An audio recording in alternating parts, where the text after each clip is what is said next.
Magandang araw sa iyo kaibigan. Kung bago ka pa lang sa aming channel, please subscribe and hit the notification bell para updated ka sa mga bagong videos namin. Inusisa ni Matteo isang 30 years old, ang kaibigang si Nico 36 years old, tungkol sa buhay may-asawa.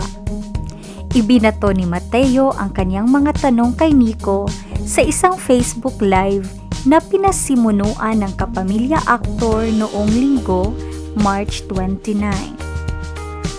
Ang naturang online live chat ni Matteo ay bahagi ng fundraising program na kabahagi siya para matulungan ang mga naapektuhan ng COVID-19.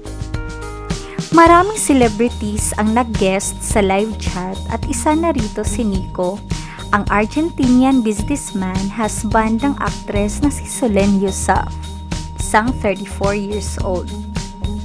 Naging guest din ni Matteo sina Martin Rivera, Jaya, Liza Soberano, Senator Manny Pacquiao, Kian Cipriano at Christian Bautista. Inusisa ni Matteo ang asawa ni Solenn tungkol sa buhay may-asawa. Higit isang buwan pa lamang ang nakalilipas nang mangyari ang pinag-usapang kasal nina Matteo at Sarah Geronimo. February 20, 2020, nang maganap ang secret wedding nina Sarah at Matteo sa Shangri-la at the 4th, Bonifacio Global City, Taguig. Ikinasal naman sina Solenn at Nico noong May 2016, 2 taon matapos nilang ma-engage noong 2014. Nitong January 1, 2020, ipinanganak ni Solenn ang baby girl nilang si Thylane Katana. Bagamat 3 buwan pa lamang ang anak ni Nico, inusisa na siya ni Matteo kung ano ang kanyang strategy para maging mabuting ama. Tanong ni Matteo kay Nico, "What is your strategy to be a really amazing father?" Dagdag nito, "You have to teach me." Hirit ni Nico, "Yeah, I'm pretty good at it. I think 2 things. You let them be, you give them freedom to do whatever they love, whatever their passion is. Just don't let any boy get close," paalala ni Nico. "That's the only thing. No boys around and the rest, whatever they can do." Sa madaling sabi, magiging strikto si Nico sa mga lalaking aaligid sa anak paglaki nito.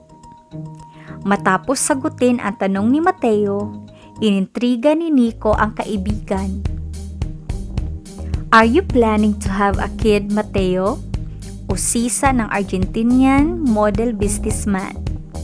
Seryosong sagot ni Matteo, "No, I don't know. But whatever God gives us something, it would be amazing. But as of now, we have to enjoy each other because it's the first time that we're actually together after 6 years. So, we're just enjoying." Pero hindi binitawan ni Nico ang topic. "Are you telling us Sarah is pregnant?"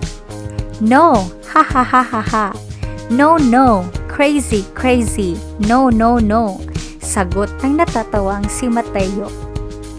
Binago ni Matteo ang paksa at tinanong si Nico kung paano magkaroon ng maayos na pagsasama ang mag-asawa. Pakiramdam daw ni Matteo ay napubuli siya ni Sarah. Nagparamdam din si Matteo na interesado siyang sumali sa Bullied Husbands Club na binuo ni Nico. Ang club ay ang katuwaang grupo na ginawa ni Nico para raw sa husbands na binubuli ng kanilang wives. Kabilang sa mga recruit ni Nico ay sina Erwan Yusuf, asawa ni Ann Curtis, Adrian Semblat, asawa ni Isabel Daza, Arthur Bernard, asawa ni Georgina Wilson, at Dingdong Dantes, asawa ni Marian Rivera. Pakiusap ni Matteo kay Nico. Teach me. I feel like sometimes the wife always knows more. Like this bully husband thing. I think I'm part of this club already because I kind of getting bullied. Anang aktor. So what's the strategy here? Payo ni Nico sa kaibigan. Just very simple. Just do whatever your wife tells you to do. You cannot go wrong with that.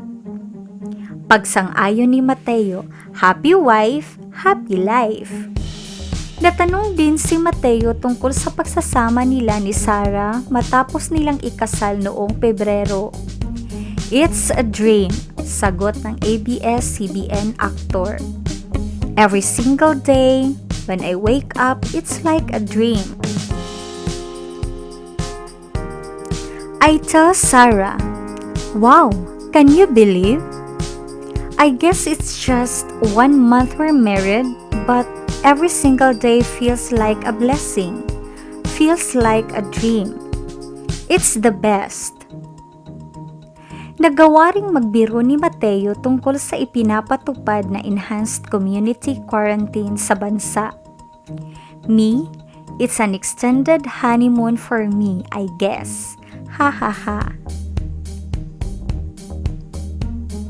Thank you so much for watching and God bless you.